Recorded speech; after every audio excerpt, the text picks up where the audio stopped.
তাহিদ হৃদয়ের বল অফে ঠেলে রান নিতে যান আহরার আমিন পিয়ান। রান নিতে না পারলেও দেখা যায় বলের দিকে ছুটে যান সবাই। পরক্ষণেই জানা যায় এমনটার কারণ। ফিল্ডিং করতে গিয়ে পায়ে ব্যথা পান ওপেনার পারভেজ ইমন। সঙ্গে সঙ্গেই ছুটে আসেন প্রতিপক্ষ দুই ব্যাটার সৌম্য সরকার, পিয়ান থেকে শুরু করে লিটন দাসের দলের সবাই। আম্পায়ারের ডাকে ছুটে আসেন দলের ফিজিও নিজেও, করেন সেবা শুশ্রূষা। দেখা যায় ইমন বের হয়ে যান মাঠ থেকে। এশিয়া কাপের আগে ওপেনার পারভেজ ইমনের এমন ব্যথা পাওয়াটা শঙ্কা তৈরি করবে দর্শকদের মনে।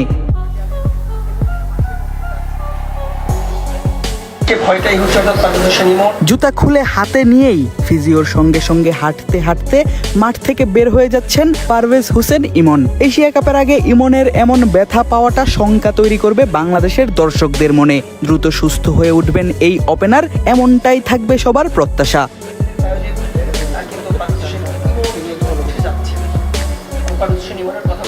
দারুণ ফর্মে রয়েছে, বিশেষ করে পাকিস্তানের বিপক্ষে বাংলাদেশ যে সিরিজ জিতেছিল প্রথম ম্যাচে তিনি